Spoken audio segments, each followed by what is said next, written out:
ফুটন্ত দুধে পাউরুটি দিয়ে এই সুন্দর ডেজার্টটা তৈরি করুন। আসসালামু আলাইকুম, লিমার রান্নাঘরে স্বাগত জানাচ্ছি। কুরবানির মাংস খেতে খেতে একঘেয়ে লাগছে অথবা মিষ্টি খেতে মন চাচ্ছে, তাহলে এই রেসিপিটি আপনাদের জন্য। আশা করছি আপনাদের ভালো লাগবে। যদি ভালো লাগে চ্যানেলটি সাবস্ক্রাইব করবেন। তো প্রথমে আমি এখানে একটা প্যানে 2 কাপ পরিমাণ লিকুইড দুধ দিয়ে দিচ্ছি।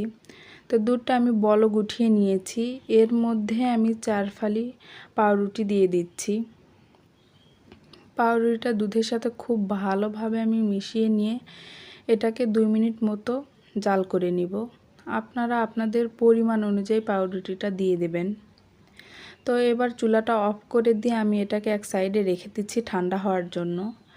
এরপর আরও একটি প্যানে আমি 5 টেবিল চামচের মতো চিনি দিয়ে দিচ্ছি। এরপর দিয়ে দিচ্ছি 2 টেবিল চামচ পানি ক্যারামেল তৈরির জন্য। চিনিটা কিন্তু আস্তে আস্তে গলতে শুরু করেছে আর আস্তে আস্তে কালারও আসতে শুরু করেছে। তো ক্যারামেলটা কিন্তু কালার মোটামুটি চলে এসেছে। এই পর্যায়ে আমি চুলাটা অফ করে দিয়েছি। এবার ক্যারামেলটা সেট করে নেওয়ার পালা।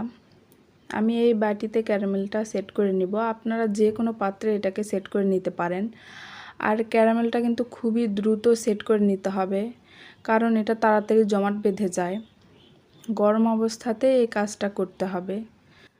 আমি বাটিটা ঘুরিয়ে ঘুরিয়ে ক্যারামেলটা সেট করে নিচ্ছি। আপনারা যে কোনো বাটিতে এটা সেট করে নিতে পারেন।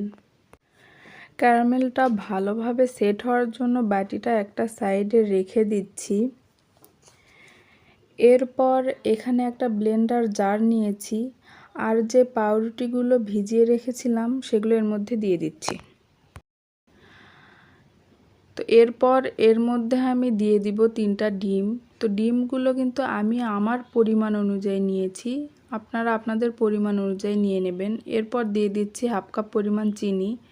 চিনিটা আমি বেশি পছন্দ করি বলে একটু বেশি দিয়েছি, আপনারা কমিয়ে বাড়িয়ে দিতে পারেন। এরপর ভ্যানিলা এসেন্স দিয়ে দিচ্ছি 5 থেকে 6 ফোঁটার মতো। এরপর এটাকে আমি ব্লেন্ড করে নিব।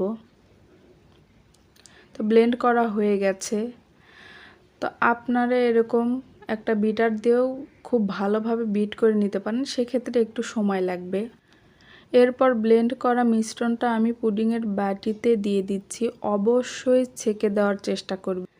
ছেঁকে দিলে পুডিংটা অনেক সফট আর স্মুথ হবে। তো এরপর আমি এর মুখটা ফয়েল পেপার দিয়ে বন্ধ করে দিচ্ছি। আপনাদের ঢাকনাওয়ালা বাটি হলে ঢাকনা দিয়ে ঢেকে দিতে পারেন। তো ফয়েল পেপার দিয়ে খুব ভালোভাবে আমি এটাকে মুড়িয়ে নিয়েছি। এরপর একটা প্যানে স্ট্যান্ড দিয়ে আমি পানি দিয়ে দিয়েছি। এরই মধ্যে পুডিংয়ের বাটিটা দিয়ে দিচ্ছি। পুডিংয়ের বাটির উপরে একটা ঢাকনা দিয়ে প্যানটাও ঢাকনা দিয়ে ঢেকে দিচ্ছি। আর ঢাকনার যে ছিদ্র আছে সেটা একটা লং দিয়ে ঢেকে দিচ্ছি। এরপর আমি 30 মিনিট ধরে এটাকে জাল করে নিব। তো 30 মিনিট পর এটা হয়েছে কি না এবার চেক করার পালা। তো একটা টুথপিক দিয়ে আমি চেক করে নিচ্ছি। তো দেখতেই পাচ্ছেন টুথপিকটা কিন্তু একদম ক্লিন এসেছে, তার মানে পুডিংটা হয়ে গেছে। এবার নর্মাল ফ্রিজে 2 ঘন্টা রেখে সেট করে নিব। তো নর্মাল ফ্রিজে আমি 2 ঘন্টা রেখে সেট করে নিয়েছি। এবার ছুরি দিয়ে কেটে এটাকে একটা বাটিতে ঢেলে নিব। অবশ্যই নর্মাল ফ্রিজে রাখতে হবে। গরম পুডিং কখনোই ঢালতে যাবেন না, সেক্ষেত্রে কিন্তু ভেঙে যেতে পারে। তো দেখতেই পাচ্ছেন মাশাআল্লাহ, দেখতে কতটা সুন্দর হয়েছে।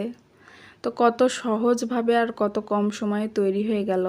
আশা করছি আপনাদের ভালো লেগেছে। যদি ভালো লাগে তাহলে প্লিজ আমার চ্যানেলটি সাবস্ক্রাইব করবেন আর অবশ্যই ট্রাই করবেন। আজ এ পর্যন্তই, দেখা হবে পরবর্তী ভিডিওতে। আল্লাহ হাফেজ।